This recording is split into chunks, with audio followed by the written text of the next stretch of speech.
बाबूजी वो बेटा के गोदी में लने अब बाप कहे ठीक कहे छे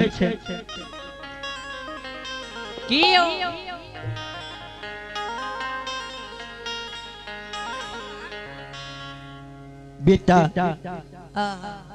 जा सत नहीं करबे ता तू नहीं कहबा कह के नहीं बाबूजी पहले हमरा संग में यहाँ सत क्या दियो ओए के बाद में हम कहबे जे की काने छी के चला ठीक है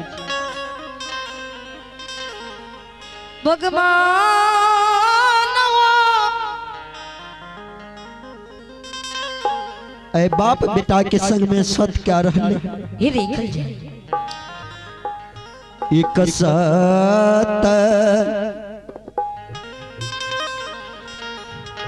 करिया हो बेटा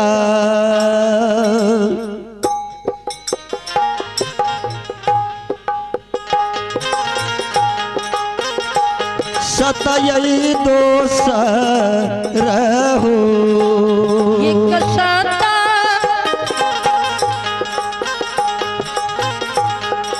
करिया हो बाबू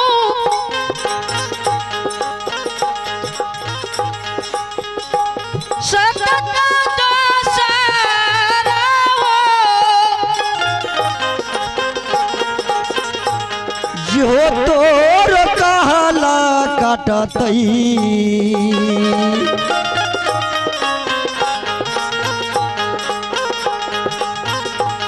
जो तोर कहला हो काटतई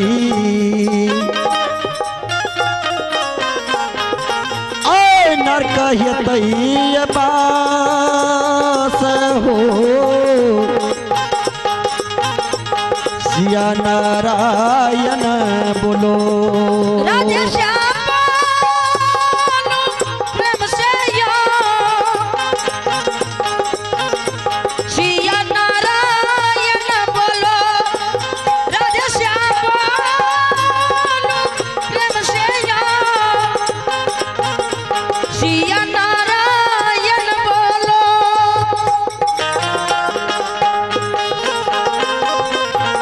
जय हो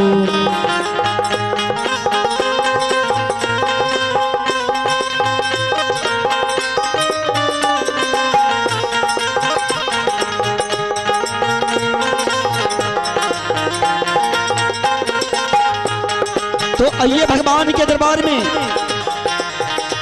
धर्मेंद्र कुमार बाबू ग्राम टेंगराहा के निवासी महादानी बाबू के तरफ से भगवान के दरबार में शानदार 21 रुपए दान ये महादानी बाबू का बल्ले बुद्धि विद्या के भंडार दियो माता रानी बाबू का जिंदगी दियो भगवान उनका माता पिता के मनोकामना का पूर्ण करियो जय हो भगवान जय हो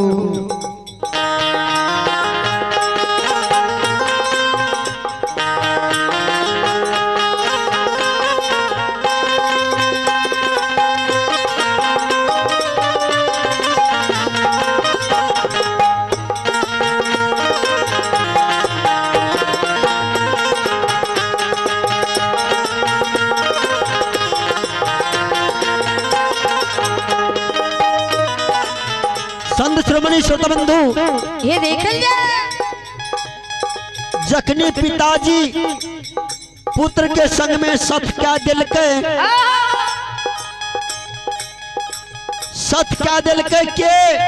बालकी राम लाला महाराज के संग में जी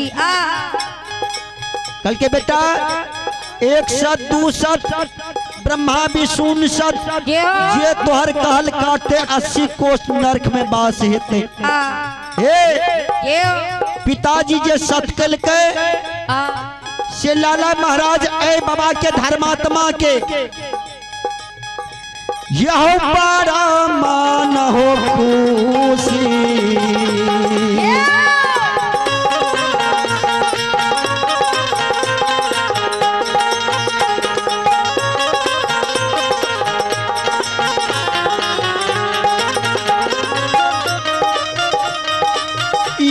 समाज बाबा बड़ा मन खुशियो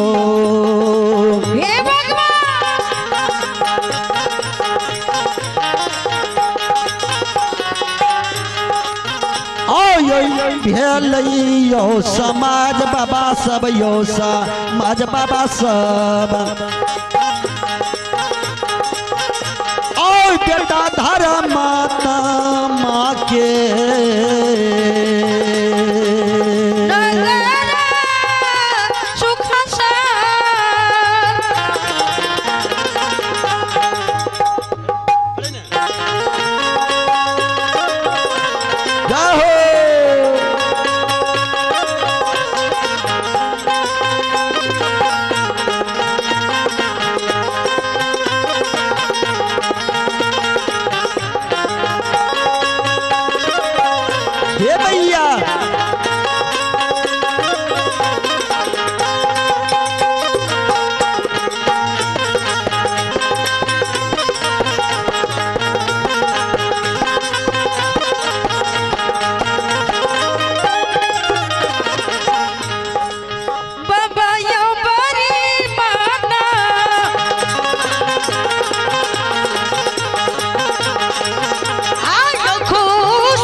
ये भगवान के दरबार में महादानी धर्मात्मा महोदय फेकू राम के तरफ से भगवान के दरबार में शानदार 21 रुपए दान है। महादानी बाबू के चरण कमल में बाल मंडली रामचंद्र पंजियार के ओर से कोटि कोटि नमन हुई है। हे माता भगवती, बाबा धमराज, बाबा खेदन, लाला महाराज, बाबा महादानी बाबू के मन के मनोकामना का पूर्ण करियो। जय हो भगवान, जय।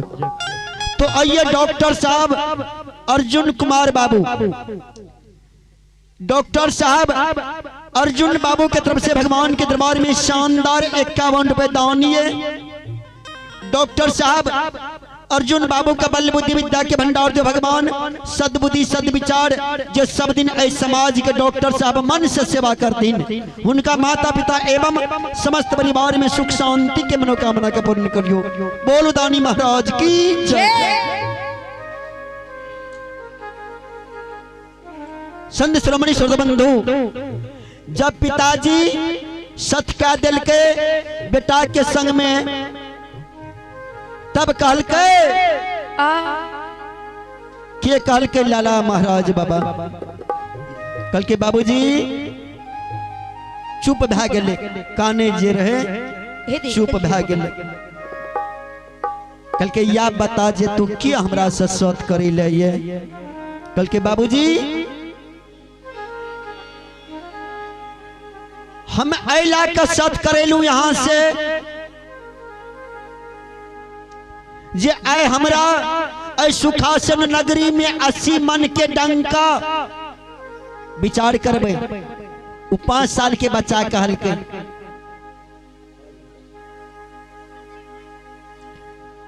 5 साल के बच्चा कहल के जे हमरा 80 मन के डंका 82 मन के लकड़ी, डंको से 2 मन भारी बजबे वाला लकड़ी बना दिया। सोचे वाली बात ये। कल के बाबूजी सुखासन नगरी में हमरा 80 मन के डंका 82 मन के लकड़ी वे डंका का बजबे वाला बना दिया। इते बात जे काल के से बाप काटल गाछ के समान जमीन पर गिर पड़ले। बेटा नहीं गिरते। बच्चा के उम्र देखियो, अब बच्चा के मांग देखियो पिताजी से, उम्र कते 5 साल 5 साल। 5 साल के बच्चा बुते हते 80 मन के डंका उठाल 82 मन के लकड़ी विचारणीय बात है बाबूजी। के मांगलक बाप से के ई लाला महाराज बाबा लाला महाराज नीक से समझावे छिए तब न बुझबे हाँ सब। नहीं तो कहबे हे अले चांद पेपर से बाजार खसबा सब हल्ला बुला मचा के गेले कुछ बुझबे न केलिए। जाके बाद में चटा गहरे पढ़े छे कि दूटा समाज निके बात कहे छे।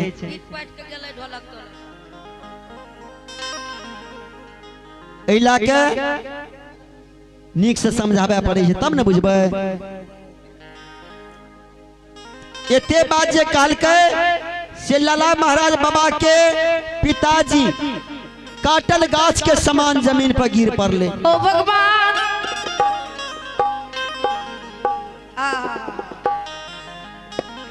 चलो डॉक्टर साहब अर्जुन कुमार बाबू के सुपुत्री नीभा कुमारी के तरफ से भगवान के दरबार में 21 रुपया दान है। बच्ची नीभा कुमारी का बल बुद्धि विद्या के भंडार दियो भगवान।